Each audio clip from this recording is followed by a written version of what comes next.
The Sam Houston game ended this, this so disappointing to play. We played a lot better than we did as compared to the previous week. But once again, just came up short, Had an opportunity at the end of the game to stop them and get the ball back and be able to put something together, try to get the field goal to tie it up or a touchdown to score to win the game, and just couldn't stop them. We couldn't get the ball back. I think the way the game started was the hardest part. We talked about it before the game, was that the keys for us from a victory standpoint was to eliminate explosive plays on defense and then get off the field on third downs. And I think those were the two big things for us. And right off the bat, we gave up an explosive, which was, like I said, disappointing. We did a little bit better job on third downs.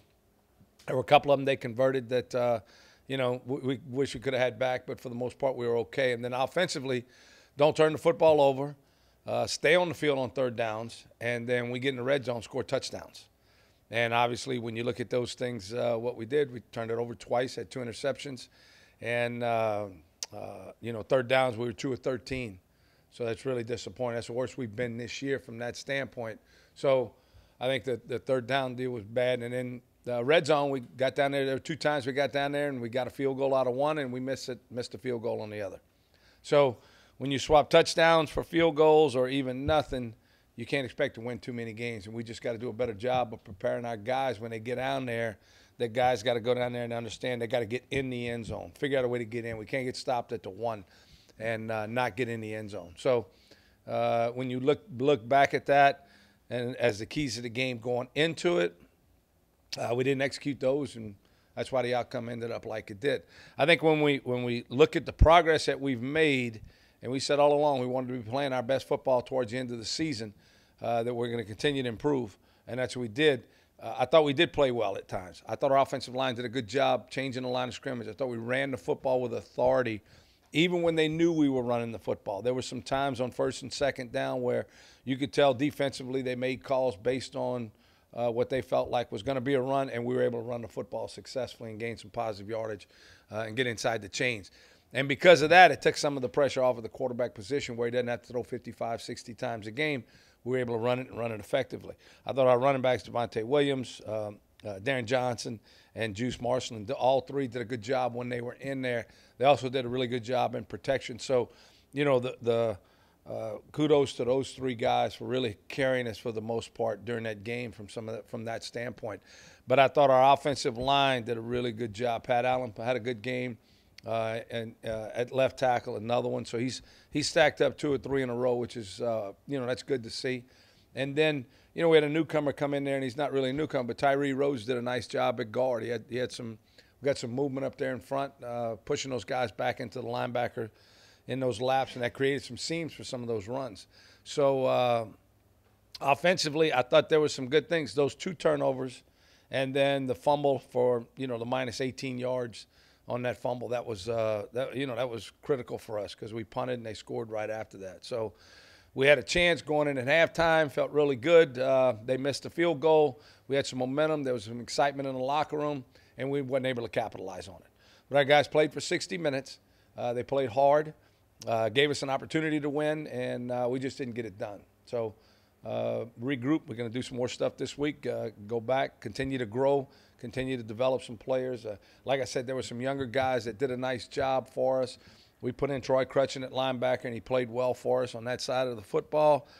Dante Carter got in about 10 snaps on defense at the defensive line position and did a couple of nice things there.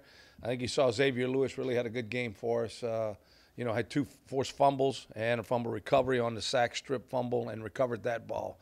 So you saw a lot of emotion on that. And then, I think what you're seeing is Philando Jordan really developing as a corner. He's a guy that didn't play before this year, and he's grown and he's developed and he's done a good job. They went after him a couple of times. One time in the first half, I don't know if the foot was down or not. We couldn't get a replay on it. And then 81, which is one of their really good receivers, they matched him up. We went head up on him, and they took a shot, and he picked it off. So you're seeing him develop and growing also, from that standpoint.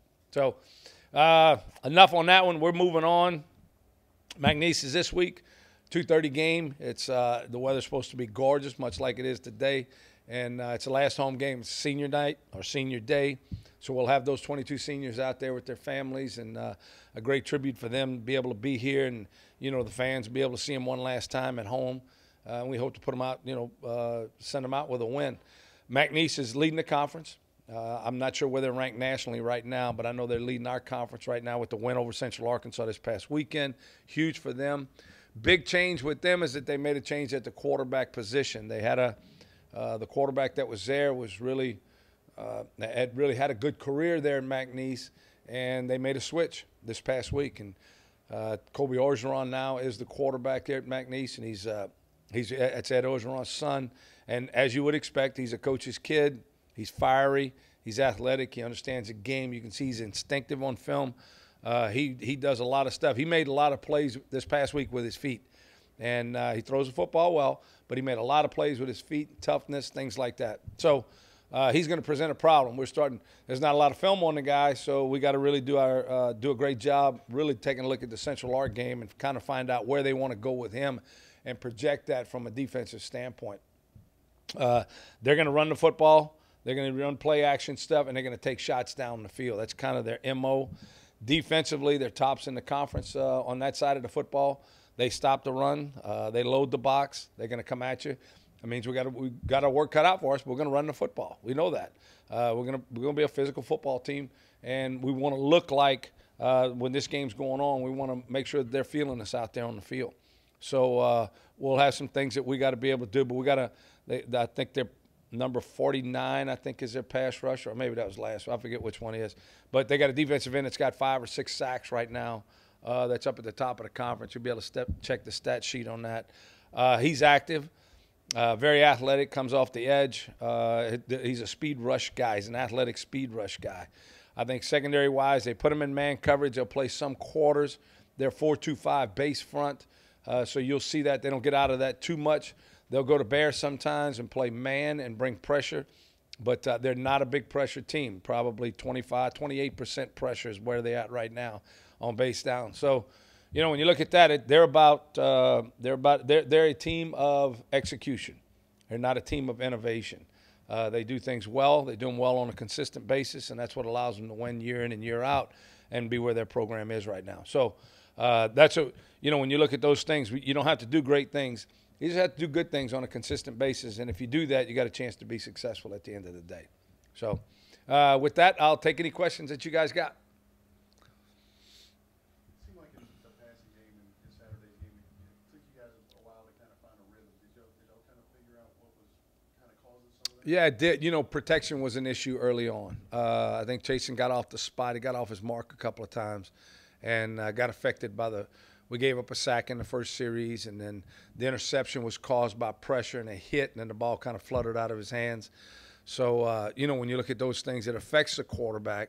And then they played man coverage. We said they were going to play man, and they did a good job on it. They locked down some of our guys and didn't allow any space, and he was having to hold on to the football a little bit longer than he should have before he got comfortable. So I think Greg did a good job of adjusting and getting the ball out of our hands a little bit quicker, having some more quick game stuff, and giving him a chance to get comfortable again. But the run game had a lot to do with that. When we were able to run the football, it allowed him to take a deep breath and say, okay, I'm all right. And then we mix in a pass or play action. Yeah. Xavier Lewis had a good game. What's he been? It's been like his adjustment coming here and throughout the season. Well, Jay, he didn't play in Baton Rouge, so he's been sitting around for 3 years and hadn't played any football. Every week you can see him growing from an instinct standpoint. You say, well, he's talented. He ought to just be able to go out and make plays. Well, there's so many adjustments that have to take place. That's what people don't understand. If you don't play the game, you're not going to improve. All you're going to do is sit there and you don't understand what's going on. But when you play and you put in those situations, you end up becoming comfortable from the adjustment standpoint, the calls, all those things, and then you play faster. So what you're seeing right now is him playing with a lot more energy now than he did early in the year. Not that he didn't play well. He played well early in the year in certain things. But he still there was some times he got beat that he shouldn't have. And it was basically him being a little more and I don't want to say he was cautious, but he just wasn't quite sure of himself because he lacked experience.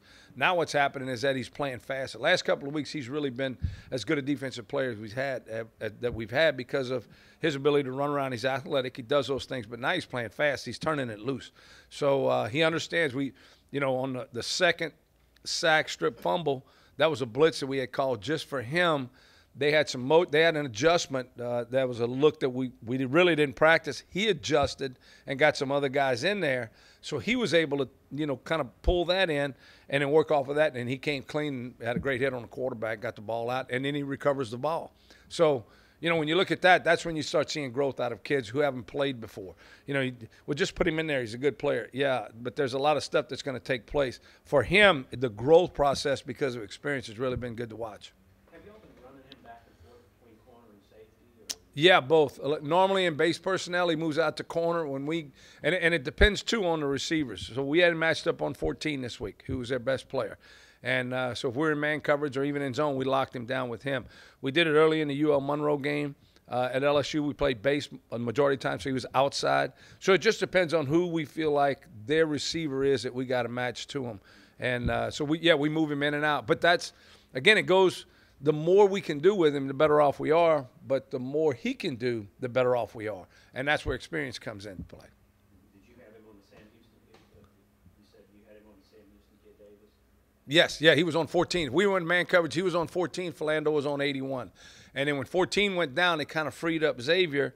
So what happened was we were able to, because he's been playing, because he's experienced, we were able to move him around a little bit more and it freed him up a couple of times. He had a couple of hits on the quarterback, but the big one obviously was the forced fumble. Swarming, athletic, physical group up front. They're number one. They're 1 or 2 in just about every defensive category. And that's, Lance Guidry does a great job with those guys. He's a defensive-minded coach. That's where he's going to spend all of his time. He's going to make sure that they're going to play football that way. They'll shorten the game by running the football if they feel like they're going to struggle a little bit. So they'll shorten the game offensively. They'll run the football.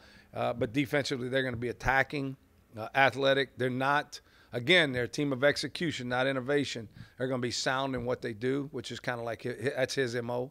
So they're really it's pretty good to watch them. And when you compete against somebody like that who's so sound, you have to do everything. You got to do a great job of that.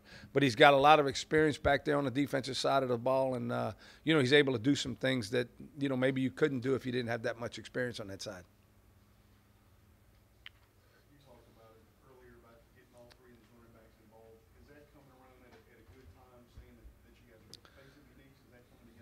It is. DJ played a lot last year. Devontae didn't. He was up at Indiana. And then Juice played some last year, but he was hurt the whole year, So he's just now coming back a little bit. He's still lost a step in some places, but he gives you a physical presence. He was I forget which game it was here, but he had a good game, ran physical, and then the next week he was out. Then he came back. So, you kind of feel like this week will be pretty good. But I think from a distribution standpoint, between Devontae and DJ, they about got the same amount of carries, same amount of snaps, really. And both of them are effective coming out of the backfield. So when you look at that, you want to be able to do that. They both really critical on special teams. Devontae returning kicks. DJ's also on kickoff return and punt coverage. So those guys, they get their fill at the end of the game. We're getting our money's worth out of those two guys, and they're doing a great job for us. Talk about your special teams play this year, Coach. I'm sorry, say that again. Yeah, I think our coverage units have done a really good job. I think our kickoff coverage and Nathan Holliday's really given us a boost. He's kicking the ball into the end zone now, so we don't even have to worry about returns. And when we do, our guys are doing a pretty good job of getting down there. We're kicking it deep. We're not squibbing it. You kind of feel like you can do that when your coverage guys can corral or keep them inside the 25 or 30-yard line. If we feel like we can do that, we're going to go ahead and kick it deep, and that's where we feel like we are right now with our coverage guys. So I think those guys are, you look at freshman Jordan Griffin, freshman Arlen Williams, freshman Josh Carr, Jocko Price. You look at all those guys, they're running down there. They're just they want to be on the field, man, and it's pretty cool to watch those guys go down and cover kicks. Same thing on punt. Our punt unit is we've been lucky. We've been able to remain intact with that group of guys that we started with, and that's such a solid group. You saw what happened to Sam this past week when they fluffed the punt, and those guys did a good job. And then because of that, we're able to do some things. We're able to fake a punt, pick up a first down this week, which worked out good for us. But those guys do a good job. The unfortunate thing was Jonathan's miss on the chip shot field goal. You know, nobody feels worse than him. But he's been consistent for us. You know, we don't have any problems with him. Yeah, we want to. I want him to make that kick. That's his job. Do that. Make the kick. But, you know, he's done a good job, and that unit has done a good job from protection standpoint. So, you know, really pleased with our special teams. I think we really come along and got some hidden yardage out of that thing. Coach, this is your first time coaching in this game. I know they're all important. People around here, this one means a little bit more whenever you play with me. So it's really turned into a good rivalry. Can you talk about any of that, maybe the history you know about this rivalry? Yeah, I don't know the history, Alan. I mean, I can't wait to find out. Like you said, every one of them's important to me. I get up, I get high for every game. Not literally, but I mean, I get like excited about playing every game. I'm looking forward to playing this one. Look, you know, Lance Guidry's a good football coach. I know him. He's a high school coach that grew up in this state, so I know he's got deep roots here in this state. Well. This is going to impact recruiting. We know that. We're going to be competing for some of the same players. So we need to win here on Saturday, get some of those recruits, and we need to show them where we're going with our program as far as taking some high school players in the state of Louisiana and bring them into this and growing it. He's done that. He's put that in place a couple of years ago, 3 years ago, really. And so he's starting to see the fruits of what he's done in the last couple of seasons. They should have been a playoff team last year. I said that when I got here. They'll probably be in the playoffs this year because of the way they've played. But I know this. We're at home. And there's not a game that we look at this year and say, you know, we just got blown off the field, that we got embarrassed ourselves. We didn't play well against Abilene Christian. That's probably the worst game we played all year. But they're going to have to bring it if they want to win this week over at our field because we're going to play hard. Strange combination here. Mickey's is last in the league in total offense and number one in total defense, and they lead the standings. Kind of a strange combination, but it works for him. What are you seeing there? It is defensively is what he's a defensive head coach, and that's what he wants to do. He wants to play great defense. So they're winning, like you said, it's working for them. They're winning games. That's what ends up at the end of the day. We can look at those stat sheets and see. You can probably kind of pull out the information that you want and then arise at the conclusion you want. But when you look at the standings, those things aren't going to lie. They're in first place. They're winning games. They win close games. That's what you really appreciate about them. They're winning those games, those one-possession games. They're winning those games, and they have all year. And they beat the people they needed to beat. So we'll see what happens to them when they come over here on Saturday. What are they doing offensively that you need to make sure you get a handle on this week? Nothing. Taking shots. You know, we can't give up an explosive play. So if they get us in a one-on-one situation, probably taking shots. But the thing that's going to change a little bit is the quarterback position, because the other guy was more of a pocket guy, whereas Orgeron's more of an athletic guy and runs around, and he can create some problems with his feet. And we've had some problems facing quarterbacks like that this year. So, you know, you can see him creating some situations, especially on third down, third and medium, third and, 7, 8, something like that, and him taking off and picking up a first down when we got great coverage down the field. So I think that from extending drives, not allowing him to extend drives because of that. He's gonna get some yardage. He'll do that. But if we just can't let him extend those drives and pick up first downs because he takes off running. We got to be able to corral that and do a better job of that. So I'm looking at that from the standpoint of we're really looking to see, and there's not a lot of tape on him, so we're really looking to see what he likes to do, what he doesn't like to do, what makes him comfortable, uncomfortable. I don't know if we can see it in one game, but we'll try to find it out.